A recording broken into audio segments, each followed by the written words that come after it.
Hey guys, I think we are I live think now. we're live. Welcome, Ilya. Thank you so much for joining us today. So this is Jamie. You all know my face, so me being blacked out is not the end of the world.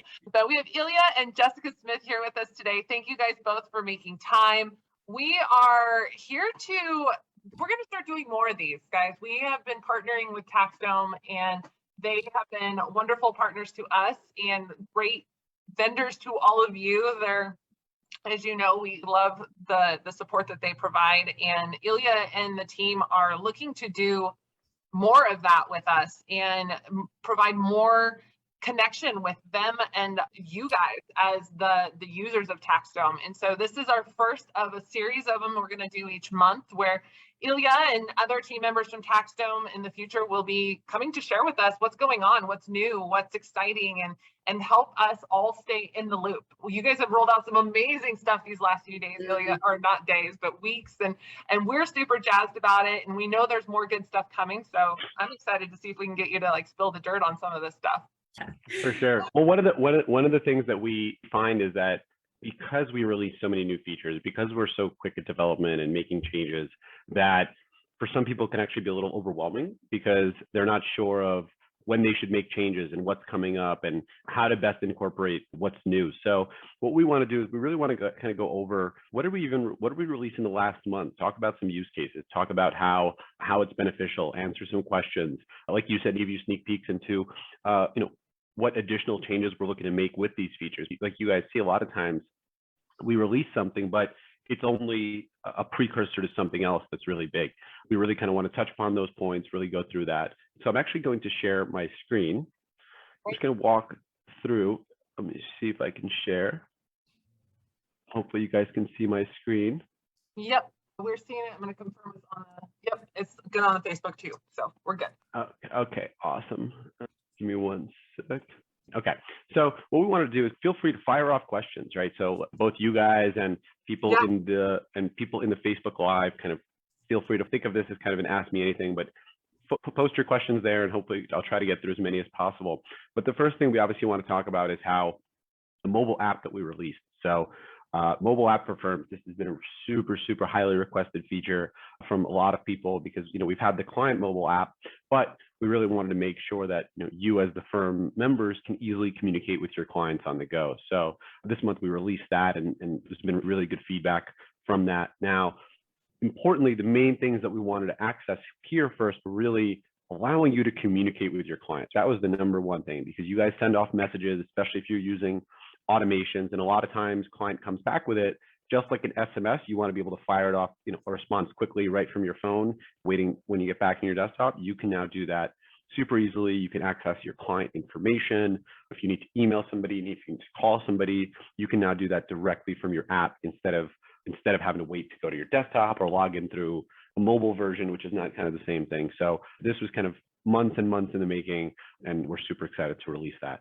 Yeah, and Ilya, on that note, is this going to be an iterative thing as well, where it will continue to have maybe new functionality added on over time, or is it going to be more just a communication app? No, definitely. So more and more functionality will come in over time. It will never have the full functionality of desktop, because at the end of the day, you're not going to be editing your pipelines and setting up automations on your phone, right? That's it would be that's not something that we'd recommend to do over there, just because a lot of times it's very difficult to translate such a big interface or so many optionality into your phone, and really there isn't even any demand for it. So for us, it's important to understand what are the most common, the way we think about things is not just what is everything we can possibly fit in here, but what are the most common things that you and other practitioners want to be able to do from your phones, right? What can you do? What do you want to do on the go that you want to be able to handle right from your phone quickly and easily, get it off your plate? That's what we want to know, and that's kind of a lot of the things that we'll be working on. And it's really important for us to get your feedback, because we have our plan, but it's important for us to understand your needs, your weak points, and it's really important for us to think of, again, from a what do you do every day and what will make your life much easier, because we're looking for 200 to 300 to 500% improvements. We don't want to make a 10% improvement. So that's how we think of a lot of things, is we want to be able to make sure we're capturing your real big pain points and see how we can do that. But to your question, it will definitely continue to be an iterative process.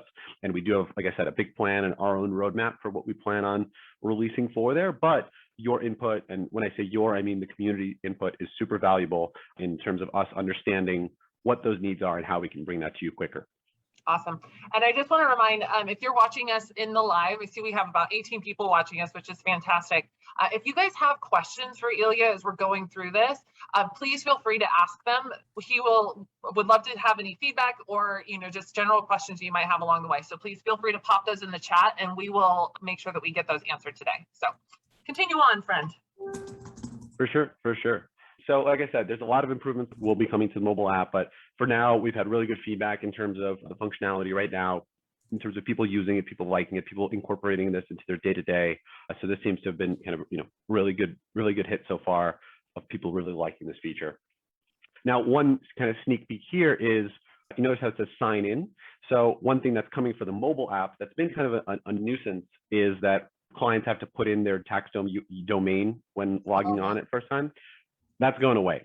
So we got rid of that for the desktop login months ago, but there's some infrastructure updates and so forth, things that we wanted to do before we can get rid of that. So now we can finally get rid of that for the mobile side. So that's in process. That is a sneak peek. So it'll be easier for your clients to log on in the mobile app and never have to worry about it afterwards, because once they log on once, they just use their face and that's it. They're logged on. So the domain is going away for clients. You won't have to worry about that. That's already in process.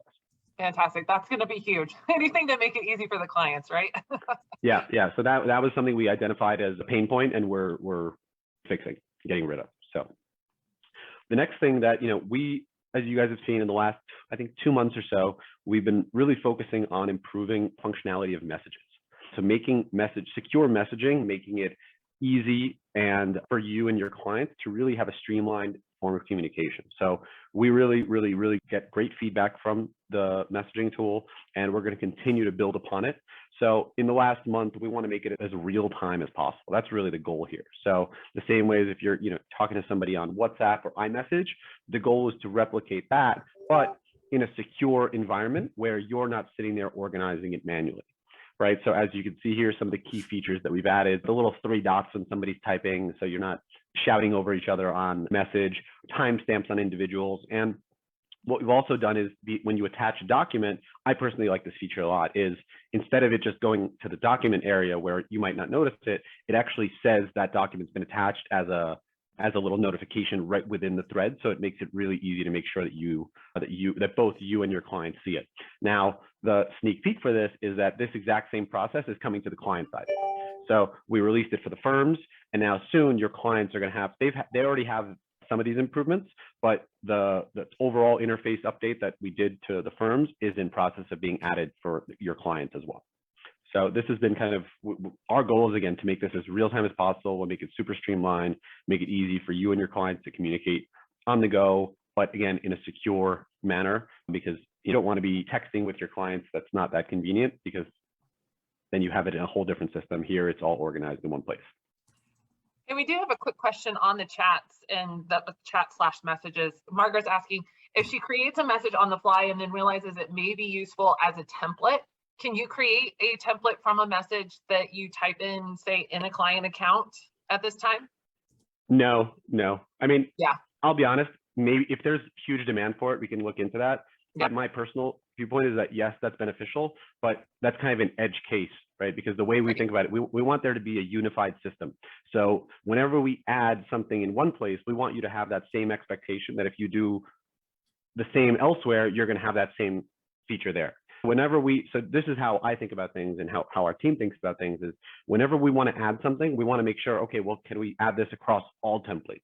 Will this work in other parts of the system? Because having a unified system and a unified expectation of what's going to happen when you click on a certain button, right? What are the options, whether you can share it, whether you can edit it, things like that.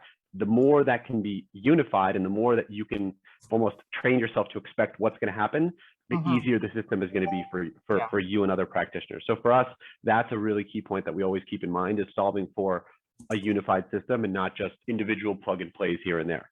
Now, having said that, whenever there are if you wind up doing that over and over and over, and I'm just using this as an example, then that's important for us to know, because then maybe that's something we need to bring into the overall design of the system of making that repeatable process easier over time. Nice. Yeah, that makes a lot of sense. That makes a lot of sense. And I think a workaround, of course, Margaret, is copy it out, create a template as you realize, oh, this is a really good message that would be a great template. You just copy that into a template form in another tab. One quick question, Chris is asking, do you think that you'll ever have voice messaging like Voxer? I don't know. Like I said, it's possible. That's not something that's on our current roadmap. And actually, sneak peek, we're in process of doing a public roadmap that's going to be on our site, because, you know, like you said, you can see there's many things that are on our plans and roadmaps, but then a lot of times people want to know, okay, well, what's really going to come in the near future? So we're in the process of doing that as well. And again, like I said, if there's strong demand for something, please, I believe, Kristen, you said ask that, please post in the feature request board. You know, I don't know what Voxer is, but I'm sure if you're using it, it might be a super useful feature. So we want to know about that. We want to know how. And when you post something, for us, it's really important to understand why you want it, right? Not just I want X, but the thinking behind it, because again, like I said, it helps us to understand why you want something, because then it helps us to make, like I said, a unified system, because that request may also not just work in this one specific area, but maybe across other parts of the system as well. Right, exactly, exactly. So there was mention of Slack in here. And well, in the chat, sorry, I'm looking at the chat, and someone mentioned the use of Slack, and will this ever replace Slack? So this does replace Slack. So some people, so just to back up, for those that don't know, Slack is a standalone messaging tool. Now, Slack is a fantastic feature, fantastic tool. We use it within our company, and many people use it within their companies as well. And so Slack is a fantastic feature, but a lot of times people use Slack to not just communicate with their firms, but they also use it, they create a channel for their clients and create their whole system around that and so forth. Now, this would completely replace the need for communicating with your clients, because this messaging tool is for you and your clients to communicate with, in it, like I said, in a secure manner within everything else. Because if you message with your clients in Slack, then I'll give you an example. If they attach a document, that document sits in Slack. Right. Then you or someone on your team has to go download it, save it, go store it elsewhere. If you message with your clients on Slack, you can't send them auto reminders. You know, you can't send auto reminders saying, hey, we still need so-and-so information from you. You can't give them tasks in Slack that's easy to do in a manner. We don't recommend Slack as a way to communicate with your clients. We recommend obviously this. Now, for internal firm communication, we do plan in our roadmap to add a internal firm chat. So a standalone firm chat that is in our pipeline. So essentially to replace the need to use Slack for internal firm communication. Now, as you know, in TaxDome, you can mention your teammates. If you're doing a note, I can say at Jamie, at Jessica, I can tag you guys and you'll get a note, but there's no standalone place where you guys can just have a conversation, not within the context of a client. So we do plan on adding a firm chat, a completely standalone chat within the system that will essentially replace the need for Slack for even intra-firm communication or threading or things like that. Awesome. Do you have a timeline on that? Not yet. That is in our plans, but so that, you know, again, it goes into our overall theory of what can we do to make sure that you replace the tools outside of TaxDome to be able to use it within TaxDome, because we very much believe in what's called app overload. So app overload is, so the more you can unify the tools across your team, across your clients, the easier it is, and the more you stay focused, right? And there's, you know, there's all these people that, you know, set up 10 monitors and think that that's going to increase productivity. And the research actually shows the opposite. Research actually shows the more you are focused and working on the one thing, you know, at hand right now, the better you are, the more productivity you'll have, and the better you'll perform. So we really believe in that, and so that's kind of our methodology, and a firm-wide chat is definitely within that context. Awesome. All right, good deal. And I do see a couple comments, but I'm going to hold them so we can keep moving through this list, because I know there's quite a few changes you guys rolled out last month, and I want to make sure we have plenty of time. So. Awesome. So this one we talked about, you know, these are the little things, right? So I personally love emojis. I like using them. So we've updated our text editor to make it easier across the board. So make you have more options to add bold, color, modify sizes. So your communication isn't just plain text, but can be as modifiable as you want. So this is something that we did across, pretty much across all text fields within TaxDome. And you can watch the video about kind of how that works. And I believe we also added in emojis everywhere as well. So a whole emoji list. Again, it's the little things, but if you notice, actually, research actually shows if you look through your emails, whenever there's emojis or things that catch your attention, you're actually more likely to respond to them. And more businesses are actually going towards much more of what's called a human conversation as opposed to robotic conversation. So the way that you would communicate with your friends, that's how a lot of businesses are going towards more communicating with their clients, not in a super friendly way, obviously keeping it professional, but it's no longer a faux pas to use emojis in your business communications or things like that. It's actually become much more the norm, and so now you can do that as well. But again, to each their own. If you want, you want. If you don't, you don't. Well, and it's interesting. We actually have some clients that are using emojis in their tasks names, and they're also their stage names of their pipelines, so that they can identify this is owned by the admin, these 3 stages are owned by the admin, and then this is my stage as the tax preparer, and I know that my eye is drawn to that point, so that it becomes, those visual cues are so important, because as you said, the less you have to read and use your brain calories to move through your day and through your processes, you're saving all of that energy for the end of the day for your family and your loved ones and yourself, and not exhausted at the end of the day, because that's the whole goal, right? We do work. We don't work to live. We live to work. So, or maybe I said that backwards, but you know what I mean. So I do. And that's the thing. I think you hit the nail on the head, and that emoji conveys so much, right? So an emoji can convey an entire sentence worth, that it's faster to process. You can kind of move on, go forward. But again, to each their own. There are some people that are super buttoned up. They don't want it. You don't have to. But again, our goal is to give you the optionality and to make you run your firm and communicate with your clients and with your team how you want to in a flexible manner. And one thing that's actually also here is, if you notice, we added text blocks. So I think we added this a couple months ago, but in your organizers, you can actually add informative text blocks. So before asking, tell us about your business incorporation, whatever it is that you want to ask them, you might want to give a little block saying, hey, the reason we're asking this is X, Y, Z.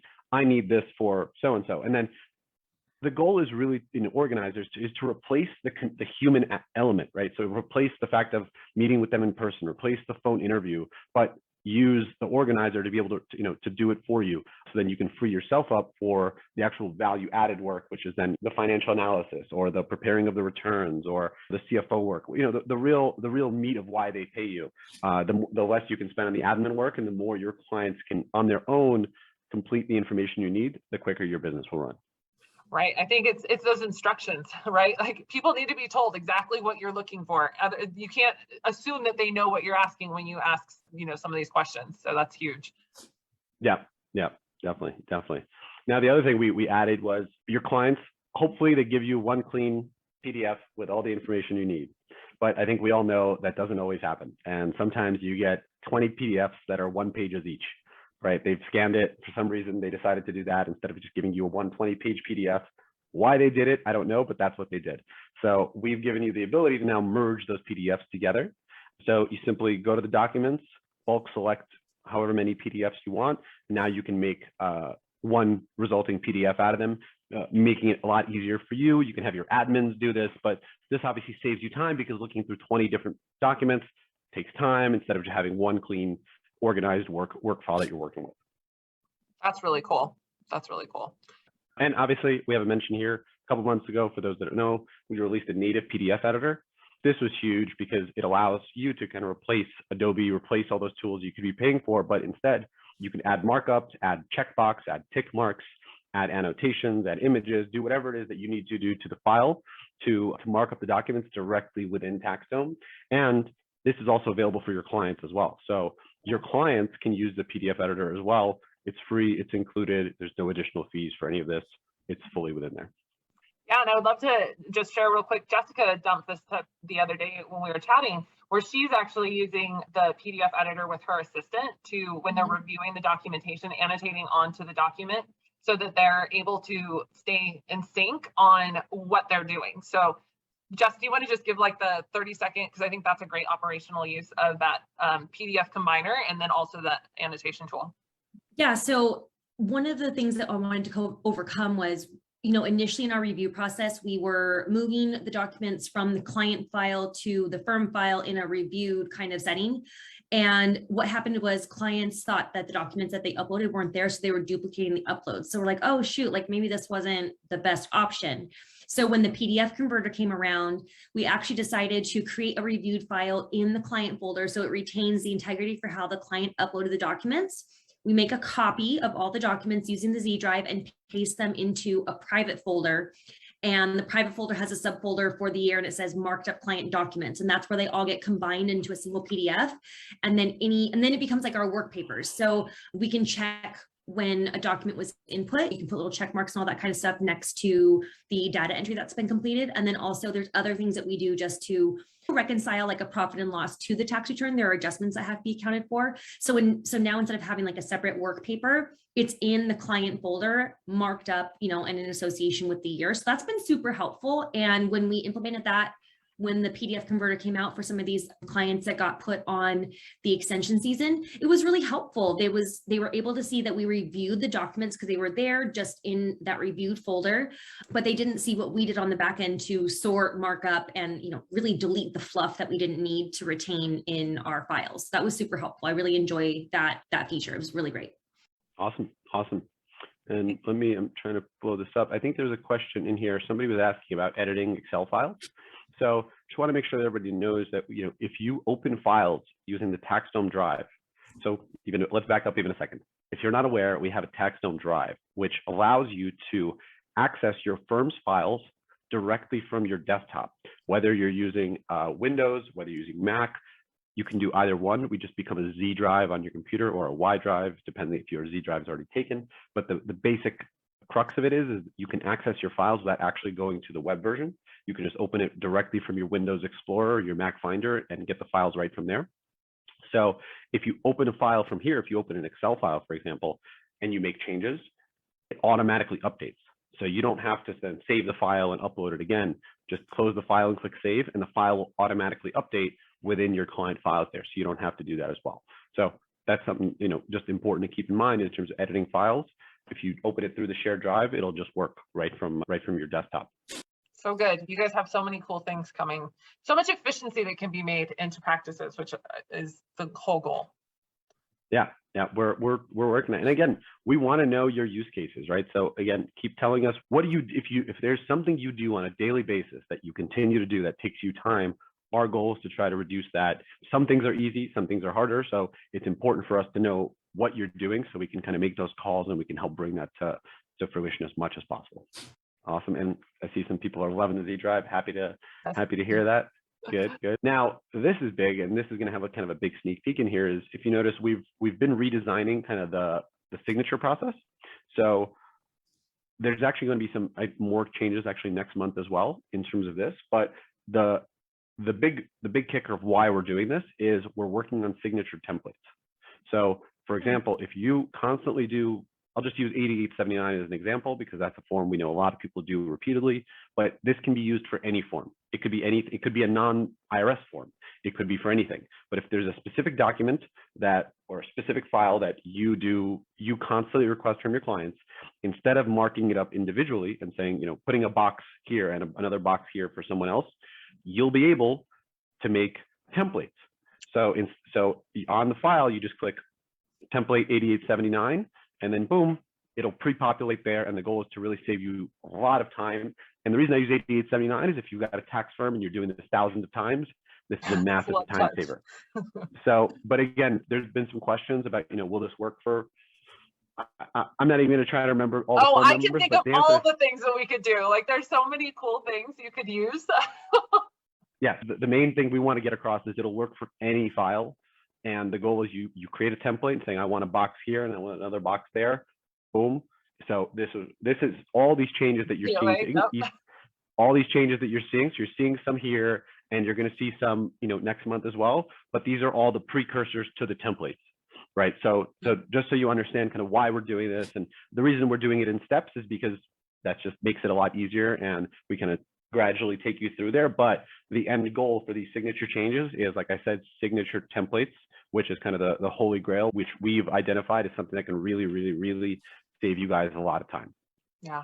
And I want to add too, because there's a lot of people out there that are using other tools that don't include the e-signature and they don't include KBA, or the KBAs are extremely expensive.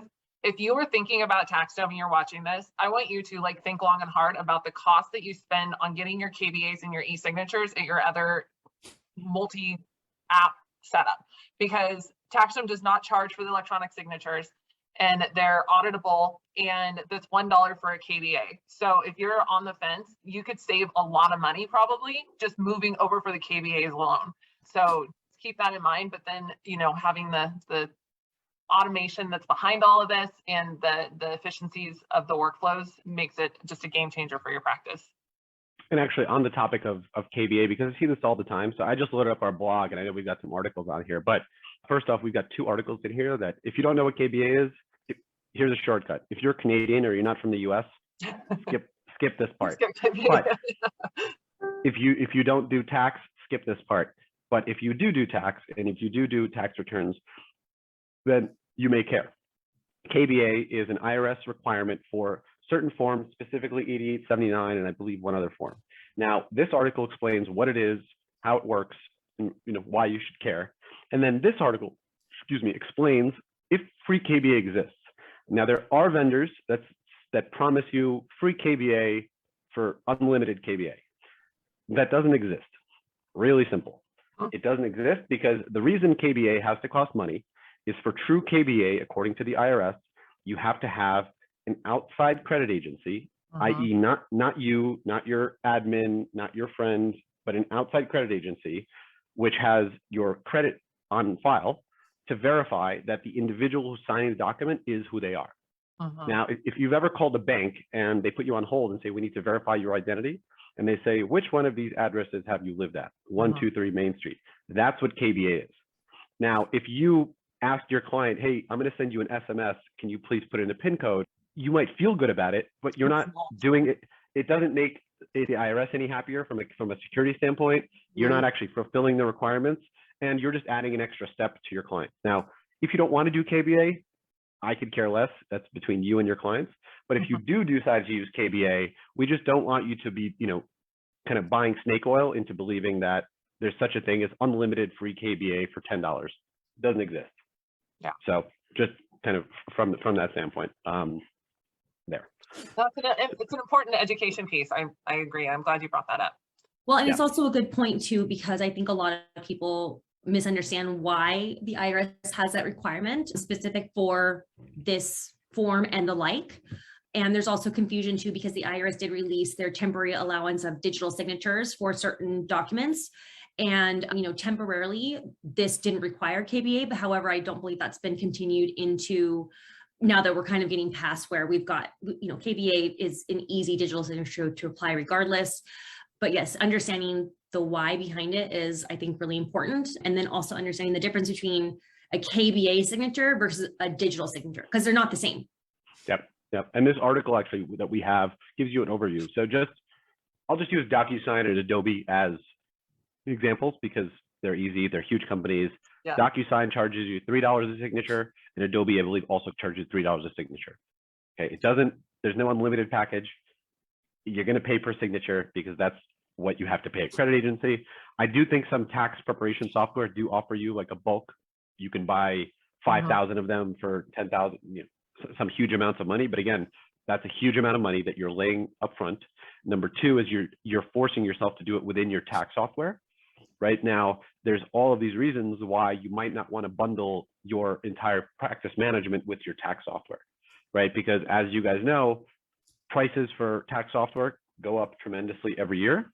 And if your firm grows, or you might want to make a change, let's say you want to go from Intuit to CCH or something like that.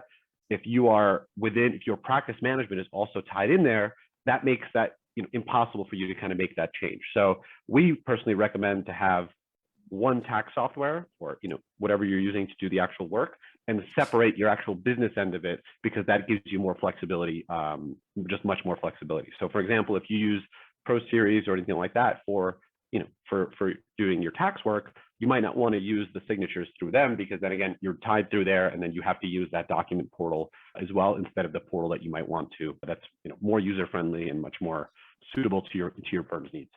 Quick question for you, Ilya. There's a comment about KBA, like audit trails not being exportable, and in Canada they have to submit that with the documentation. Is there any plans on changing that? I wasn't sure if there's maybe a feature request out there that they could follow. We can go and look for that, of course, but. Sure. I mean, in terms of exportable, you can just click Control P and print the page if you need to in that scenario, but that's not fun. Nobody wants to do that. That's a lot of clicks, and that's a kind of a dirty way of doing it. We are in process of redoing the signature, or rather we plan to in the near future redo the signature part, where you'll be able to download the file with the audit trail embedded into it, similar to what you see from a DocuSign and everything, where it gives you kind of the appended file as well. So fixing this is in our signature roadmap for sure. Great. The other things is a lot of kind of small fixes that we made, but we wanted to get on Zoom and kind of walk you guys through some of these changes, because like I said, a lot of things come out every month, and we wanted to explain our thinking behind them. We wanted to explain kind of if there's a next step for it, and wanted to, you know, answer any questions about how these things work, and, you know, go through some use cases to help our viewers, readers. I don't know what the term is. Well, I have a big question for you, and this is just because we're trying to like plan forward. So you guys rolled out the awesome new conditional logic in pipelines this week. Or last week. I can't remember. Time's flying by because so many things are happening, which is so amazing, so awesome. I also saw a comment in that there are conditional stages coming soon as well. And I was just wondering if you have a timeline for that, because we're trying to help people navigate, because it's really exciting and people are like, oh yes, I can finally do this thing I've been dreaming of. But we don't want them to take action until maybe that conditional stage one comes out, and we want to just help everyone adopt it once, because we don't want to make changes and then make changes again. So do you have any insight on that? Sure. So just a quick backtrack for those that don't know, last month we rolled out conditional automations. So what does that mean? Is that, let's say you've got your pipeline and you've got a message saying, you know, send a message or send email. You might only want those emails to get sent to certain kinds of clients, not other kinds of clients. So perfect example here is, if you can see on my screen, you might have new clients and returning clients. And when you start a job for them, you might want to send them different information, communicate differently. Like I said, you might have already established rapport. So in this example, based on different tags, you would have a different email. So for new clients, you might want to start, okay, well, let's get to know each other. Let's go through kind of the, you know, business dating process. Whereas for returning clients, you might just say, hey, welcome back. You already know the deal. Let's get to work. So these conditional automations allow you to do that.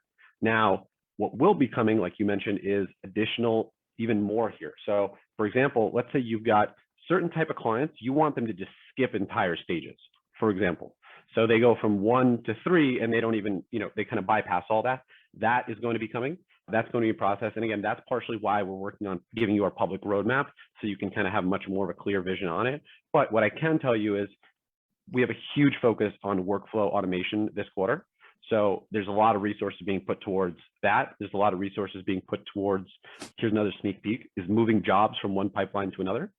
So that's going to be coming. For example, let's say you have a new lead and you have a new lead pipeline, they get to the end and then they've converted and they say, okay, awesome, let's start work. You can move that job over to a different pipeline and continue that process instead of starting a new job for them. So that's one of the use cases. There are other use cases with extensions and things like that. So there's a lot of use cases for that, but that's going to be coming. And then the other thing that's really going to be coming for workflow is individual job schedules.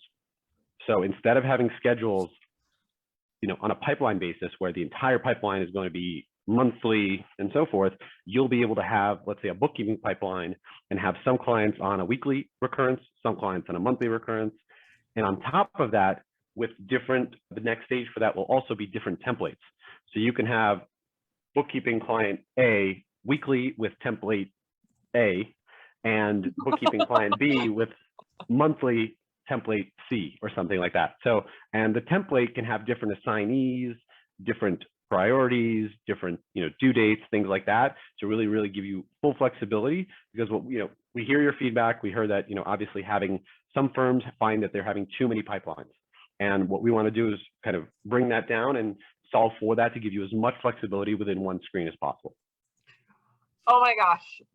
Margaret's really excited about these changes. Oh my, I'm like, Ilya, my brain is like buzzing because there's so many amazing things. And I just want, for those of you that are like, okay, I got to start adopting these changes, these conditional logic changes, I would say hold off just a little bit. Start thinking about how you would want to implement it. Maybe start working, if you've gone through our workshops, pull out your draft pipeline document again, start mapping it out, what it might look like, and start getting some perspective around that before we actually move to implement. So I'm still learning how this automation works. We're working through a couple bugs right now in the system. And once we get those dialed in, I will be sharing with you how in our membership group, I share with them how we actually perform and can consider how these operational changes can happen.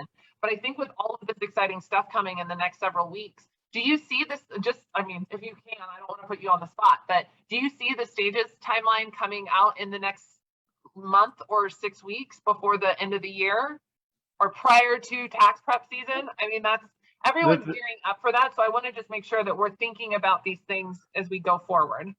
I'll be honest, I don't remember on that detailed basis of when, because just so you kind of have a read through of how we do it is we allocate resources of the areas that we find need to get, the most, or not the most, but the things that we want to focus on, right? Because we don't want to spray and pray too much. We want to focus on specific areas. So there are some things that, so for instance, within all those things, I actually don't even remember which one's going to come first and which one's going to come second, because that helps. A lot of it depends on realization. But what I can tell you is before the end of the year, you're going to see a lot of updates with workflow.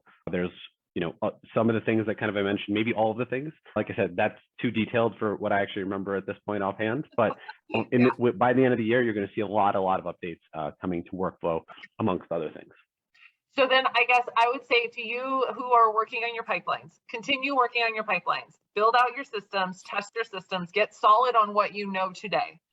When it comes to adding in these automations, when they're all available, then let's make an educated decision around, is this something you want to apply or not? And we can help you in our membership if that is something that you want support on, or you in your practice can put on your CEO hat and make the decision, is this right for me to adopt now? Or do I wait till next summer when I have more time to really work things out and suss things out?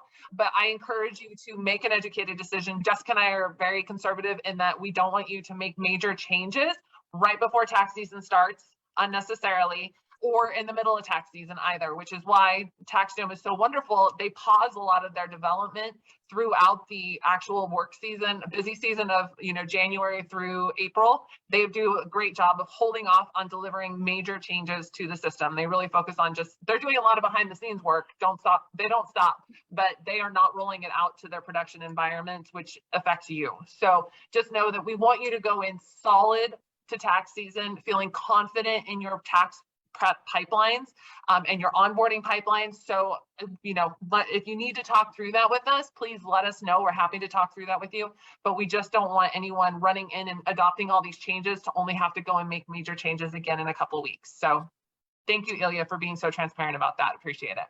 But so one thing to keep in mind is none of these are all additional options, right? Absolutely. So it's important if you're building out your pipelines, you're building out your process, build it out. And then it's an iterative process. And if you're able to, get rid of a stage or add more, add even more granular functionality over time, that doesn't mean it won't work amazingly today, right? So our goal is you can definitely set up your pipelines today. You can definitely set up all these automations today, set up your processes. And as we release new functionality, there's no drop everything. Oh my God, the house is burning. I need to update my pipelines. You'll still be fine. Our goal is to continue to improve, to take your feedback and give you these step-by-step improvements so that we can continue to solve your use cases there. And like I said, we're making a concerted effort on our end to communicate better, to give you heads up of things that are changing. Anytime there's an interface change, we want to give you a heads up of what to expect. We don't want you logging on with a completely different interface, not knowing what to do with it. Go to our website, stay on our boards. We're going to continue to kind of post articles, and our team, is to give you the heads up and make sure that you guys are in the know on changes as they happen. Awesome. Jessica, do you have questions for Ilya? I'm just really excited. One of the things that obviously we've discussed is I didn't make any changes to my workflow throughout the tax season until everything was done. And now I'm ready to do it. So it's exciting to see all the things that have happened in between that time frame when it's like, okay, like now I'm ready to do it. And now I'm really, really ready to do it. And there's been enhancements and highlights that I'm like, yeah, well, I mean, and Jamie and I, we nerd out over this stuff, right? Like when a new feature rolls along, she and I are meeting and we're trying to figure out, okay, so here's how TaxDome expects us to use this function or feature. How do we show people newer ways to use this as well? Because we try to be innovative and offer new opportunities to use something that someone's already using, leverage it better, get more efficient, do something that maybe is out of the box thinking, because really this platform has a lot of flexibility beyond just, oh, well, this feature does this one thing. So it's fun when there's new stuff released. It's like, oh, all the little tools in our brain start clicking, and we want to figure out the best way to bring that information to everyone. The other thing we've done in terms of a release schedule is we now release updates on Mondays and Thursdays. So before it was more any day we released except for Fridays. So now we've grouped it together again to make it easier to communicate, because what we find is if you make changes but nobody knows about them, did they really happen? So it's a big focus of ours to communicate better and to, like I said, to keep you guys in the loop as much as possible. We appreciate that on the receiving end, and just having some ideas around that. I think that everyone that is watching this is excited to know that they can kind of look forward to those Mondays and Thursdays and the sneak peeks of things that are coming out. And thank you for being so communicative through the app and, releasing the little package up at the top and keeping everyone informed that way. I think it's nice when it's all, as you said, just keeping it right in one place where people can't miss things. So yeah. Definitely. So, and actually for those of you, I think you just mentioned something, but I think a lot of people don't know, because our data actually shows a lot of people don't click on that. So when you're logged in, there's a little present in the top right corner, and there's a little counter next to it. So that present, whenever we release an update, will automatically give you an additional +1 on your counter. So it's a little notification. Yep, perfect. If she can show there. Here, yeah. So looks, Jamie's been reading our notifications, so that's awesome. But if you've got a little 99 next to it, that means you've never clicked on there and you're missing tons of them. So yeah. So when feel you free. click on it, it gives you more information about what it is, and then you can go to those blog posts that Ilya was just showing you. It takes you right there, and you can give them feedback right there too, guys. They love feedback. Like, I have to say, like, you guys are so receptive to the feedback people give you. We know you can't meet everybody's needs or everybody's requests, and that's why we're here, to help people work around some of the limitations that they're feeling in the system. But you guys are so receptive, and we just are so appreciative of that, and appreciate the partnership that you bring to not only us as like partners, but also to every single one of your clients and customers. They are your partners, truly. Awesome. I mean, that's a huge part, right? I think it all goes back to communicating with our clients, making sure that we understand your needs, and really, really trying to get into your mental mindset, because then the more we can think like you, the more we can understand actually exactly what you're trying to do and the problems you're trying to solve, the more we can tailor the product to fit those needs. So for us, client feedback is huge. As Jamie said, click those little smileys and give us your feedback on specific features released, because that goes directly to our product managers. So we have a product manager responsible for every group, for every area. So we have somebody responsible for email and messaging. We have somebody responsible for invoices. We have somebody responsible for signatures. So when a release comes out there, they want to know what you're thinking. If you're happy, tell them, because we all love to hear when things are good, because that puts a smile on their face. But we want to hear all feedback. So if you don't like something, or you feel that, hey, this is good, but we'd like something else, put that in there as well. This is a great way to really get your feedback directly to our team on the updates that we're releasing. Fantastic. Thank you, Ilya. Thank you, Jessica, for your time. I really appreciate both of you, and I'm excited about the next few weeks. And to all of you in the Tax Pros Workflows and Automation group, please keep your questions coming around TaxDome. We're here to serve you and support you.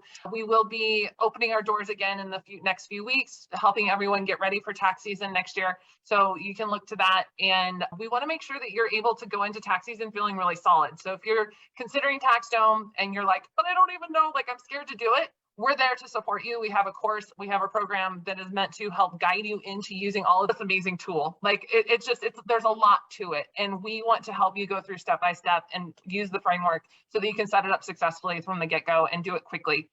we are just thrilled to get to bring this amazing tool to you guys and serve the industry and help people fall in love with their TaxDome system. So thank you, Ilya, for providing us the opportunity to do that. You guys keep up the amazing work. And to everyone watching, thank you for joining us today. We'll see you guys. Hopefully we'll have you back next month to do this again. And we've got more fun changes every month. There's going to be some fun updates for you guys, as well as like I said, as well as sneak peeks into also things that are coming out the following month, and not just a month, but kind of big picture thinking of kind of strategically where things are heading.